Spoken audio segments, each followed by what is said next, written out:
Under the hood of the 535, this is the inline-six that's powered so many BMWs throughout the decades, but in this form, this is the twin turbo version. 3 liters, it's rated at 300 horsepower, it's rated at 300 foot-pounds of torque. Really a very fast car. Now the XI model does indicate an all-wheel drive system, so you've got this engine routed to a 6-speed automatic, which is routed to all 4 wheels. Electronically controlled, very seamless, but every BMW has the heart of a sports car built into it. This car is immensely fast. I mean, it feels more powerful than a traditional V8 torque even. But it's got 53,000 miles on it. It's in really great condition. Drives like a brand new car. And we'll take a walk around and get up a little bit closer.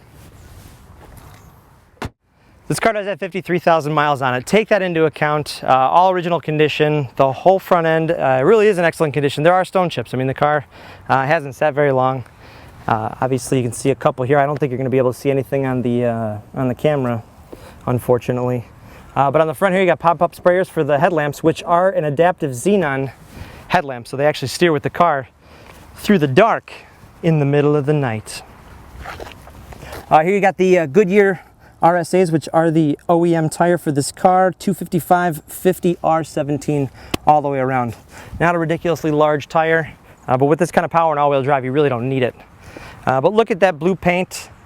Deep sea blue is what it's called. It's almost looks black at night, but the reflection all the way down. In the rear, there's just a little tiny bit of, looks like a parking blemish here. Right dead center. From 5 feet away, you really can't tell, but you know, it is there. And you got a touch-up spot right in the corner here. But you know, these are things you're going to expect of a 53,000 mile car. But around the passenger side, aside from my hand smudge there on the rear door, that was me, you can see all the way down. It's uniform all the way around. Great color combination. I've always been impressed with the 5 Series trunk. It's really deep, obviously it's pretty wide. You do even have an illustration installed that shows how to put 4 golf bags in there, but that's pretty nice to have. Full set of factory floor mats here.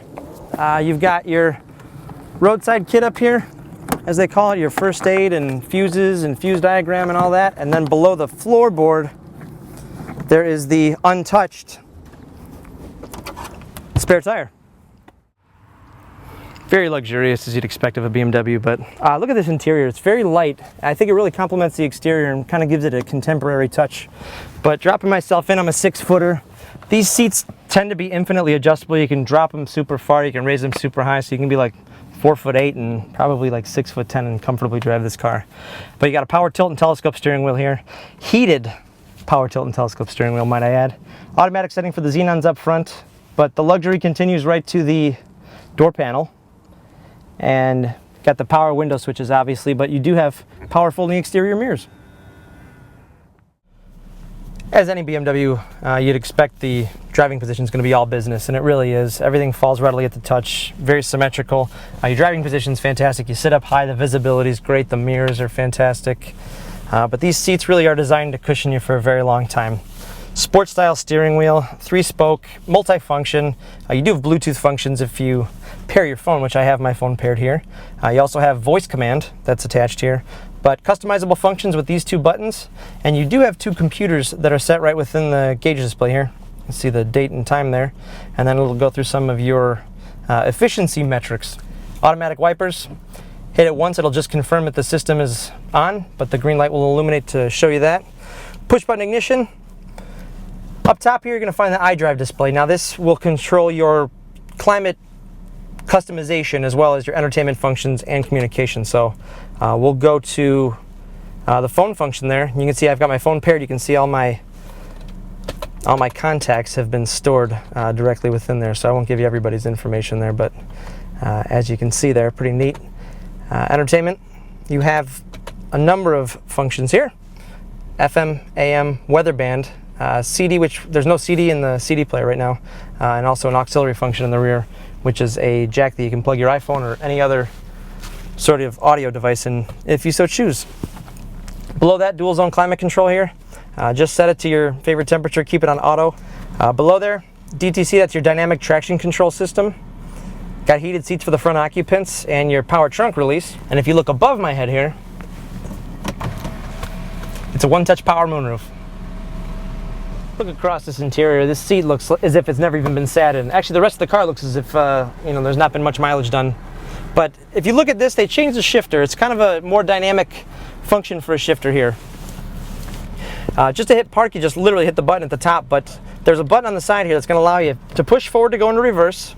You'll pull back to go into drive, pop it to the left to go into sport mode, and then to trip the manual mode, push it forward to downshift, pull back to upshift. It's that simple. Once you're all done, you can pop it over the drive side, hit the park button, you're right back. Taking a seat behind the driver's seat where I would normally have myself positioned. This car is really comfortable. I have obviously a lot of leg room here, a lot of headroom as well, but nicely contoured, nice headrest, it's very soft, and this light color really does open up the interior, especially from the back seat. It makes it feel as if the cabin's very much wide open.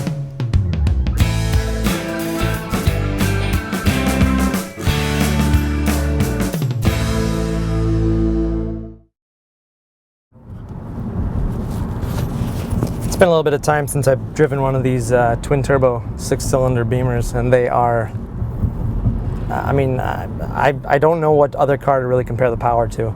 It's seamless.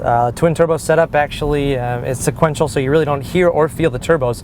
You just feel this wave of torque just come over. And here at 1600 RPMs, I could just feel the car just wanted to launch, and that's barely laying into it. It's just the car's that versatile.